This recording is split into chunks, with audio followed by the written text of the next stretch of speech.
Oh yeah.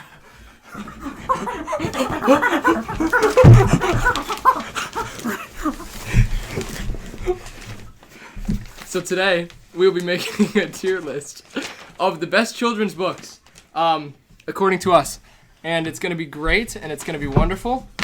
And we're starting off with a pretty simple, pretty classic. Don't let the pigeon drive the bus. Please. We're cutting that. And we're starting off with the classic, Don't Let the Pigeon Drive the Bus. Now, what do we feel about this? Does anyone have a foot? Get your leg off the paper. Alright, so we're starting with Don't Let the Pigeon Drive the Bus. I've got a fun fact for this. According to publishersweekly.com, you have to be ages 2 to 6 in order to not let the pigeon drive the bus. If you're older or younger than that, then it doesn't affect you. Anyone, thoughts? Where does this go? It's classic. I'm going with B tier. B tier? See, me personally, I would say- I've never read this book. So You've I'd never like to, read Don't Let the Pigeon Drive the Bus? I've never read this book. So I'm I'd gonna like, say solid B. I'm gonna go with B too. I'd like to put this in my own special tier of F because I've never looked at it. I've never read it. So B tier it is. B tier Okay, sounds well, good. there we go. Okay. Yes, sir. We got B tier. Next up is 8 Silly Monkeys, which we actually have the book 8 Silly Monkeys right here. It's about jumping on beds and stuff. Does anyone have? I'm a silly monkey. Yeah. Does anyone have a fun fact for 8 Silly Monkeys? I do. Do you? Yeah. All right. Let's hear it. Fun fact is, teaches kids subtraction and safety. Because the monkeys. That's a good fun fact. All right. Where are we gonna put this? I mean, it's a little stupid. It's a little like goofy. Well, seeing as I just read it 5 minutes ago, I absolutely want to put it at A tier. Yeah, I don't know. I'm feeling a more C tier. I don't C? think it's really like amazing. Well, no, of course not. Not It's really. very repetitive. Yeah. But I'd give it a solid. And C. there's 8. Like, why are there 8? Why not like 5? Yeah, why not? I already like know how to 5? subtract. I don't need to put it high up. I know how to subtract. C So what tier. physics C C tier. tier. We bringing on C tier? We like C tier. You like C tier. All right. So next up is James and the Giant Peach. Does anyone have anything for this? So James and the Giant Peach, the inspiration of this came from a cherry tree in the orchard at Ronald Dahl's Buckinghamshire countryside home. Hence, it was almost named James and the Giant Cherry instead of the Giant Peach. That makes sense. James Penguin- and the Giant Peach. That's according to penguin.co.uk. I don't agree with them. I don't think it was gonna name Cherry. I don't like this. I think this is D rank. I loved the movie. I completely disagree. I absolutely love the movie. I have too many fond childhood memories. It's an absolute classic. I would put it in an S tier. At an But S since we're tier? ta- I since agree we're- with you. You agree with Since an we're S tier? talking about the book, and I've never read it, I do not have an opinion, but I will make it a solid A. It's just like the movie, but more boring because you have to read it. Then I'll go for a B. A B? B tier. Yeah. B tier? Okay, we're agreeing on B tier. Next up is Actually, the B Very tier's one. Hungry Caterpillar. And I actually have a fun fact for this. My paper. The Very Hungry Caterpillar character was almost a bookworm, but the author moved back to the U.S. to become a graphic designer and then moved to Germany to avoid draft for the U.S. Army. He returned to the U.S. again to take a job at an advertising agency after the whole draft shindig, and got inspiration for the caterpillar from hole punching for that advertising industry. A. I think it's A tier. It's pretty classic. Like, everyone's read this. Never read. Except The for Hungry people who Caterpillar. didn't have a childhood. I did not. So, You know this, A tier. Justin. A tier? I say A tier. I don't have a say in this because I've never read it. All right. Next up is One Fish, Two Fish, Red Fish, and a Blue Fish. I have the book here. One Fish, Two Fish, Red Fish, Blue Fish. If you want to read it, then go ahead. Read it from the back, though.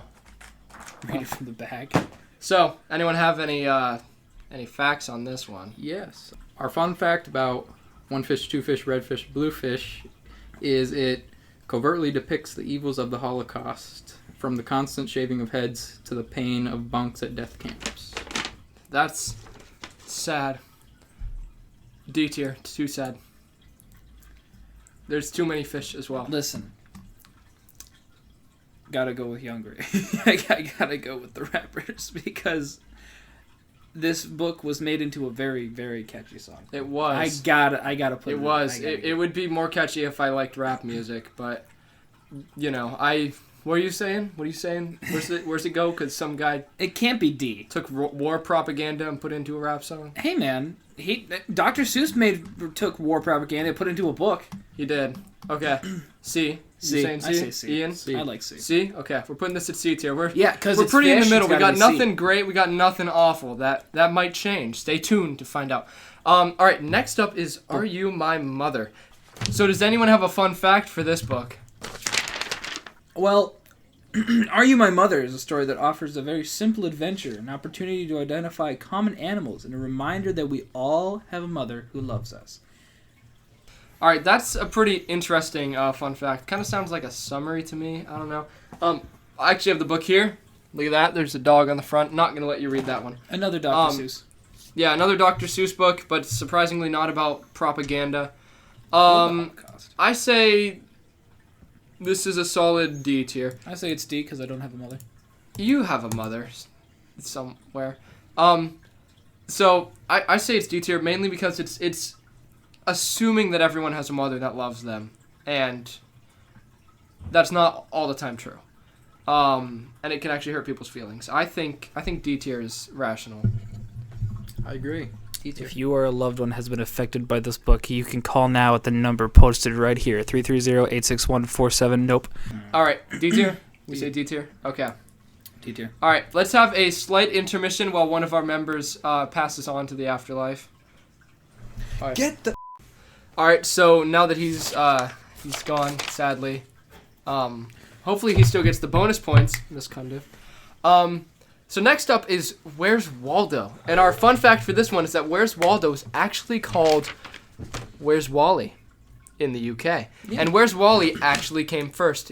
It was there first, named Where's Wally, and then came over here because it was so popular there. I actually have the book here. Here's Where's Waldo. I also have Find Waldo Now. There he is. I have The Great Waldo Search. Found him. And I have Where's Waldo, but the hard copy. That one I still haven't figured out. All right, so I think that Where's Waldo is a solid like A tier, A B. I remember a lot of like children's like memories of this. Mm-hmm. I remember looking through the book. Yeah. I've also seen those TikToks where they like take a page out and then they literally just find Waldo, white him out, and then copy and paste him out or Photoshop him out, and then put the page back into the book and give it back to the library. Yeah. So because of that, I feel that's probably a little higher, more than C. I'd say it's a B. I don't know. I say A. I have a lot of experiences when I was younger of like sitting downstairs, like just looking through the book, just looking for Waldo. I can understand A. A? Okay. Yeah. We'll go with A tier.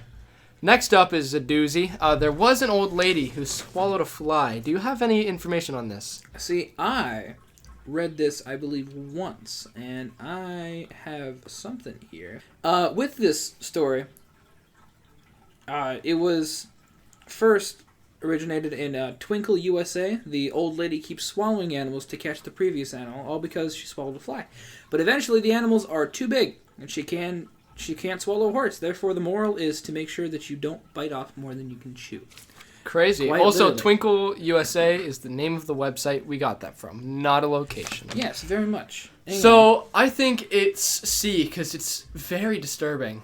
I think that it's very... Because throughout every page of the book, she gets larger and larger and larger. And it's like a disturbing story. I'd say either C or D just because it's in Twinkle USA, and I thought that was a place, not the website. Okay. We'll say C. It's not worthy of D tier. It's not offending anyone, like Are You My Mother? I think it could be offending people. It's offended me. I can't fly, and I can't swallow one. So C sounds good. Next up is Green Eggs and Ham by Dr. Seuss. And I actually have a fun fact for this. That was my favorite one. So our fact is coming from Wikipedia. And it says that U.S. District Court Judge James Moirhead referenced Green Eggs and Ham in his September 21st, 2007 court ruling after receiving an egg in the mail from a prisoner who was protesting against the prisoner's diet. That's kind of neat. It's kind of interesting when you think about it. Very interesting, yes. I remember, I don't know if you guys did this, but I remember making this in elementary school. That's got to be yes. And it was just, I loved eating green eggs and ham. And it's not war propaganda. I think it's Know of. It's probably something to do with food rationing and, in Soviet Russia. In war and all times, like yeah. rotting Probably. food and stuff like that, because, yeah. Still S, because, you know what? We'll put it at S for capitalism. Why? Because capitalism Yes, and capitalism S rules. tier. Yeah. That's why it's red. Yeah. No, Capitalism. S for Stalin. Wait, no. We have the red one at the top and the blue one at the bottom. That's scary. Anyway, so if you give a mouse a cookie. Yes, if you give a mouse a cookie. I've never personally given a mouse a cookie. I have given a moose a muffin. When I was a young boy, my father took me into the city to see the marching band. And in the window was this very book. It was If You Give a Mouse a Cookie. Now, it wasn't the actual book itself. It was on a TV screen. And it was on an episode of Blue's Clues that they happened to be airing on the TV through the window. And I remember seeing Blue actually read the story and continuing through. And I remember them making the little banana protein stuff. I don't even remember what it was. But with this, we do actually have a fun fact, if I can find it here. Oh, there it is. We get this from Medium.com. Is the meaning of If You Give a Mouse a Cookie is actually a parable about eternal return, a part of Indian philosophy that says the universe has and will continue to reproduce itself in an infinite number of times. And for this, because of that memory, I feel that this should go at minimum a B. Minimum a B? I wouldn't say S tier just because, it is a pretty mid book. But because of the idea and, hey, Indian philosophy, that's pretty exotic. It is pretty cool how the way that he uses Indian philosophy is that you give the mouse a cookie, and then he goes away and comes back. He keeps going and coming back. Like, there's no end to the cycle. I think that's pretty cool. I've never personally, like I said, given a mouse a cookie, but Hinduism. So I say A tier. I can agree with that. You agree Solid with A tier? Yeah. All right. Okay. Next up is a book called No David. Never read it. Never read it either, but Ian, the one who was here before he sadly passed. May he rest in peace. He recommended this book to us, and we do have a fun fact for this book. And that fun fact is that when author David Shannon was 5 years old, he wrote a story about a 6-year-old boy named David doing all sorts of things he was not supposed to do. No and David were the only words that appeared throughout the book, as they were the only words that he knew how to spell at his age. So this was written by a 5-year-old. I didn't know that. That's interesting. Yeah, it seems pretty interesting. Like, the art style in the book is utterly terrifying. But I think in a I've seen decent way. 1, 2, 3 pages. I've never actually seen the book itself. Right, like I've never looked at that book and said, that looks interesting. Yeah, but I've definitely that, seen the book somewhere before. For that, I'm going to give it mid. B tier? I'd go for a B, but just B knowing tier? the fact that it's written by a 5-year-old makes so much sense. Yeah, because there's just 2 words in it. So we're going to go with Yeah. B tier. Next up is Pete the Cat. Pete the Cat, I remember sitting in... I hate when he ruins his white shoes and turns them brown, but then he's Yes, rocking sir. cool brown shoes. Oh, yeah. Like, it's awesome. Do you have a fun fact for this? Pete by the Cat? Any chance? Pete the Cat. Yes. I fun wouldn't... fact about Pete the Cat. I wouldn't know. Well, apparently at PeteTheCat.com, in 1999, James Dean adopted a kitten from a local shelter. Scrawny black kitten won out and found a new home. James named him Pete, and that is now obviously Pete the Cat. The book, yeah, except I don't think he wore white shoes. I wouldn't hope so. But big fan of cats, and I have personally turned a pair of white shoes brown very quickly. And then yellow because I got paint on them. So, A tier. It's relatable. It's a relatable book about a cat ruining his shoes. I remember back when I was maybe like, I don't know, 4th grade, 5th grade, we'd be in the library and we'd be reading Pete the Cat just because, hey, we picked out a book. Or just the librarian reading it to us because we didn't have anything better to do. So Or the bookmobile. Yeah, the Remember bookmobile. Oh, the Oh, Scholastic Book Fair, good the bookmobile. memories. Good memories. No. I Oh, forgot that about was so the bookmobile. long ago. No. I'm too old. Yes. No. Not yes. No. So I'm saying, well, finish your thought. Either A or S. A. I'm gonna say A. A. Okay. It's not.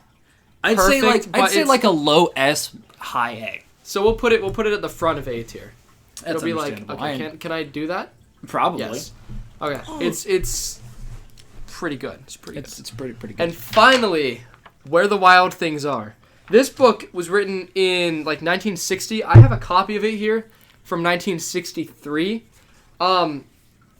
And it's a little water damaged, but like that's okay. Didn't you say it was signed for somebody? Yeah, it says happy birthday. Let me read that to you. Happy birthday, Tom, from Uncle Barry and Jared. I don't know any of those people. So very good book. They made it into a movie, and the movie is terrifying. The book is kind of scary. For Yeah, a the child. kid gets eaten at some point. Yeah. I actually have a fun fact about this book, and that is coming from Goodreads.com. That says Max, who's the main character, Hang on. Wait. a wild and naughty boy, is sent to dinner without his supper by his exhausted mother. In his room, he imagines sailing far away to a land of wild things. Instead of eating him, the wild things make Max their king. And then he goes back to his sad, lonely room. Actually, I'm pretty sure I remember reading about this book that the kid actually starved to death from not getting That's the original. food. Yeah. Yeah. The original is that he just never changed his ways and he eventually starved to death. But I mean, hey, you Right. gotta make it for kids, and also it's during the Vietnam War, so. Yeah, so I S tier.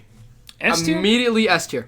It is my childhood. I read this book so many times.